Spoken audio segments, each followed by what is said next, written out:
बेहद का बाप हमें पढ़ाने के लिए आते हैं, रूहानी पढ़ाई पढ़ाते हैं, जिससे हम कांटे से फूल, नर से श्री नारायण और कंगाल से सरताज बन जाते हैं।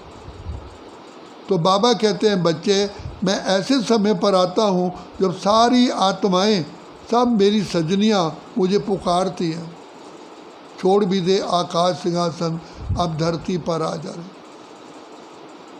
तो बाबा कहते हैं मैं तुम बच्चों की पुकार सुनकर के समय अनुसार इस पुरुषोत्तम संगम युग पर प्रकट होता हूँ। मैं वृद्ध तन में प्रवेश करके तुम आत्माओं की नैया को इस विषय सागर से पार करता हूँ। इसलिए कहा सत्यनारायण की कथा में, बूढ़ा ब्राह्मण बन के आयो, कंचन महल कियो। तो बाप परमात्मा कहते हैं कि मैं छोटे बच्चे के तन में नहीं आता, मैं वृद्ध तन में आता हूँ, जिसको सब बाबा कह सकते हैं। और मैं अनुभवी ब्रह्मा के तन में आता हूँ, जिसको सारी सृष्टि का, सारी अपनी जीवन का भी अनुभव है। तो बाबा ने आकर के रुद्र ज्ञान यज्ञ की स्थापना की है, जिस यज्ञ में हम सभी से आहुति डलवाते हैं इन 5 विकारों की। कहते भी हैं दे दान तो छूटे ग्रहण। तो बाबा आकर के विकारों का दान लेते हैं, बाकी स्थूल धन की बात नहीं है। इस समय ही पिता परमात्मा कलयुग के अंत और सतयुग के आदि संगम पर ही हम बच्चों से मिलन बना करके हमारा भाग्य जगाते हैं। इसलिए बाबा कहते हैं दुनिया में भी गीत बना हुआ है, जाग सजनिया जाग नवयुग आया। गीत बनाने वाले नहीं जानते हैं, लेकिन बाबा ने जैसे कि उनके अंदर प्रेरणा दे करके ये गीत बनवाए। तो बाबा कहते हैं बच्चे, तुम कितने पद्मा पद्म सौभाग्यशाली हो, सदा नशे में रहो, खुशी में रहो कि हमारी जो जीवन बची हुई है, ये बाबा हमारी श्वासों श्वास जीवन को हीरे तुल्य बनाने के लिए आए हैं। हम तो कहा भी जाता है तूने रात गंवाई सोए के, दिवस गंवाया खा के, हीरे जैसा जन्म मोलक कौड़ी बदले खोए रे। तो हमें तो पहचान भी नहीं थी, समय की पहचान नहीं थी, ना खुद की पहचान थी, ना बाप की पहचान थी। तो बाप ने आकर के हम बच्चों को परिचय दिया, कहा कि बच्चे तुम वही विश्व के राज्य करने वाले, तुम ही देवी देवताएं हो, जिनका शास्त्रों में गायन है, जिनके मंदिर बने हुए हैं। तुम्हारी ही मूर्तियां मंदिरों में आज पूजी जा रही हैं। अब मैं तुमको ऐसा बनाने आया हूँ।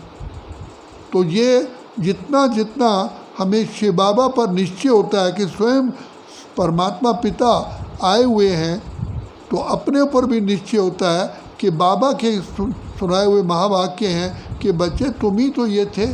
और फीलिंग आती है कि सचमुच हम ऐसी महान आत्माएं थे, अब बनना भी चाहते हैं।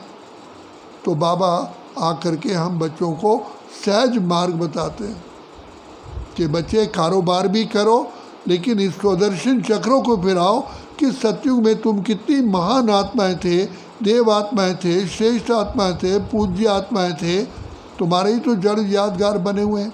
कैसे तुम गोल्डन, सिल्वर, कॉपर, आयरन, सोना, चांदी, तांबा, लोहा, इन स्थिति में क्रॉस करते हुए अब बाबा की गोद में हो, बाबा की छत्र छाया में हो। तो बाबा भिन्न भिन्न तरीके से हम बच्चों को जागृति दिलाते हैं। कहते हैं बच्चे तुम ही विश्व के आधार मूर्त हो, उद्धार मूर्त हो, तुम ही लाइट हाउस हो, तुम ही दीप राजा की दीप रानियाँ हो। तो बाबा कहते हैं तुम भक्तियाँ हो, तुम सीताएं हो जो रावण की जेल में हो। मैं आया हूँ इन विकारों की जेल से छुड़ाने के लिए। और कहा भी जाता है अमृत छोड़ विष काय को खाए। तो वास्तव में ये 5 विकार ही विष हैं, और विषय वैतरणी नदी में हम गोता खा रहे हैं, दुख उठा रहे हैं। कभी तन का रोग है, कभी मन का रोग है, कभी धन का रोग है, कभी परिवार का रोग है, कभी जन का रोग है। तो बाबा कहते हैं मैं ऐसी दुनिया में ले चलता हूँ जिसको हेवन, पैराडाइज, बैकुंठ, स्वर्ग, बहिष्ठ, जन्नत कहते हैं। तो ऐसी दुनिया आई क्या आई। और अब सामने विनाश के सीन भी देख रहे हो, मनुष्यों में मनुष्यता ही नहीं रही है। बाबा ने कहा देखो मारने में भी कोई रहम ही नहीं आता है। सीन देख रहे हो ना। तो जो आत्माएं, महान आत्माएं, देव आत्माएं थी, आज वो मनुष्य भी नहीं रही है और उससे दानव बन गए। कैसे बाप आके दानव से मानव, मानव से देव बनाते हैं। यही बाबा की बलिहारी है, यही करामात है, यही वंडर है। और इसलिए कहा मानुष से देवता किए करत न लागे वार। पढ़ने वाले भी नहीं समझते हैं कि ये क्या लिखा हुआ है। तो बाबा कहते हैं बच्चे अब मैं तुम्हारी रक्षा के लिए बंधा हुआ हूँ, इसलिए तुम बच्चों के अंदर उमंग, उत्साह होना चाहिए, खुशी होनी चाहिए कि बाबा आपने हमको अपना बना लिया। और कितना सहज मार्ग बताया बच्चे, कर्म भी करो, बाबा को याद करो, तो जिससे तुम्हारे पाप कर्म भस्म हो जाए। और हम खुद अनुभव कर रहे हैं कि बाबा को याद करने से हमारे अंदर गुण, शक्तियाँ, ये सब भरपूर होती जा रही हैं। तो बाबा कहते हैं बच्चे अब पाने का केवल यही समय है, इसलिए उमंग उत्साह में आओ। भगवान स्वयं पालनहार जिसका गायन है वो तुम्हारी पालना करने के लिए आ चुके हैं और प्रैक्टिकल में पढ़ाई पढ़ा रहे हैं। तो बाबा भिन्न भिन्न प्रकार से हमारा भाग्य बनाने का भी रास्ता बताते हैं कि बच्चे इन ज्ञान रत्नों का दान दे करके एक तो कर्ज मुक्त हो जाओ और दूसरा अनेक आत्माओं की दुआएं भी लो। तो यही समय है दुआएं लेने का, भाग्य बनाने का। बाकी मनुष्य जन्म तो समय तो किसी का इंतज़ार नहीं करता, समय तो बीतता जा रहा है। कितने वर्ष बीत गए, महीने बीत गए, दिन बीत गए। अब भाग्य बनाने का केवल यही समय है। इसलिए बाबा कहते हैं बच्चे जाग सजनिया जाग, नवयुग आया। तुम्हें सोना नहीं है, जागना है और अनेक आत्माओं का दीप जगाना है। अच्छा, शांति।